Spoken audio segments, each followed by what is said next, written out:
നിങ്ങളുടെ hair care ജേണിയിൽ ഈ കാണുന്ന ഒരു പാക്ക് ഒന്ന് ഇൻക്ലൂഡ് ചെയ്ത് നോക്കിക്കോ. സംഭവം നൈസാണ്. ഈ ഒരു പാക്ക് ഉണ്ടാക്കാനായിട്ട് ആകെ വേണ്ടത് രണ്ട് ഇൻഗ്രീഡിയൻസ് ആണ്. ഒന്ന് വന്നിട്ട് ഫ്ലാക്സീഡ് ആണ്. ഞാൻ എപ്പോഴും ഫ്ലാക്സീഡ് വാങ്ങാറുള്ളത് ഇൻസ്റ്റാമാർട്ടിൽ നിന്നാണ്, അല്ലെങ്കിൽ നമുക്ക് ഫ്ലിപ്കാർട്ടിലോ കടയിലൊക്കെ സംഭവം അവൈലബിൾ ആണ്. ആവശ്യത്തിന് വേണ്ട വെള്ളത്തിലേക്ക് നമുക്ക് വേണ്ട ഫ്ലാക്സീഡ് ആഡ് ചെയ്തതിന് ശേഷം നേരെ ആഡ് ചെയ്യേണ്ടത് റോസ്മേരി ലീവ്സ് ആണ്. ഡ്രൈഡ് റോസ്മേരി ആട്ടോ ഇത്. ഞാൻ ഫ്ലിപ്കാർട്ടിൽ നിന്ന് വാങ്ങിച്ചാണ്. ഇതിനെന്തോ 160 സംതിങ് ഉള്ളൂ. പിന്നെ ആഡ് ചെയ്യേണ്ട വെള്ളത്തിന്റെ ക്വാണ്ടിറ്റി എന്ന് പറയുന്നത് നമ്മുടെ ഹെയറിന് എന്തോരം വേണോ അതിനനുസരിച്ചുള്ളത് എടുത്താൽ മതിയേ.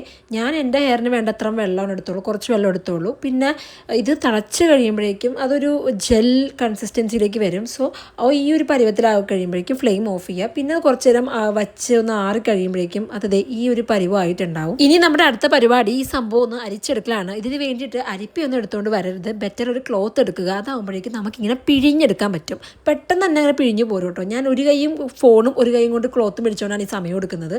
ആൻഡ് സംഭവം റെഡിയാണ്. ഇനി നമുക്ക് നേരെ ഹെയറിലേക്ക് അപ്ലൈ ചെയ്യാം. ഇതിപ്പോൾ ഓൾറെഡി ഞാൻ ഹെയർ ഓയിലൊക്കെ അപ്ലൈ ചെയ്ത് മുടിയൊക്കെ ചെടിയൊക്കെ കളഞ്ഞ് വെച്ചിട്ടുണ്ട്. ഇതൊക്കെ ചെയ്തതിന് ശേഷം നേരെ ഈ പാക്ക് എടുത്ത് നമ്മുടെ സ്കാൽപ്പിലേക്ക് ഇട്ടിട്ട് ഓരോ സെഷനായിട്ട് ചെയ്യണം കേട്ടോ. അതായത് നമ്മുടെ ഹെയറിൻ്റെ സ്കാൽപ്പിലും എല്ലായിടത്തും ആയിട്ടുണ്ടാവണം. ഫ്രം സ്കാൽപ്പ് ടു ടിപ്പ് വരെ സംഭവം എന്തായാലും അപ്ലൈ ചെയ്യണം.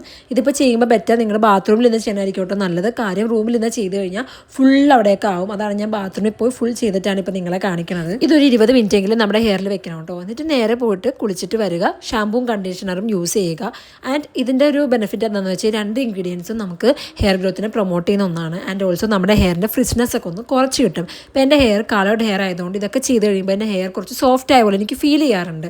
അപ്പോൾ ഇതായിരുന്നു ആഫ്റ്റർ റിസൾട്ട്. പിന്നെ നിങ്ങൾ യൂസ് ചെയ്യുന്ന ഏതാണോ ഹെയർ സിറം അതും കൂടി ഒന്ന് അപ്ലൈ ചെയ്ത് കൊടുത്താൽ നല്ലതായിരിക്കും. ഞാൻ യൂസ് ചെയ്യാറുള്ള ഹെയർ സിറം നമ്മുടെ സ്ട്രീക്സിൻ്റെ ഹെയർ സിറമാണ്. സംഭവം നൈസായിട്ട് ഞാൻ കുറേ വർഷങ്ങളായിട്ട് അത് യൂസ് ചെയ്യാറുള്ളതാണ്. അപ്പോൾ എല്ലാവരും ഇതൊന്ന് ട്രൈ ചെയ്ത് നോക്കിക്കോളൂ. വീഡിയോ ഇഷ്ടപ്പെട്ടു എന്ന് കരുതുന്നു. അപ്പോൾ ഇതുപോലുള്ള നല്ല വീഡിയോസ് ആയിട്ട് നമ്മൾ ഇനിയും വരുന്നതായിരിക്കും. അപ്പോൾ ഇത്രേ ഉള്ളൂ. നമുക്ക് നെക്സ്റ്റ് വീഡിയോയിൽ കാണാം. ബൈ.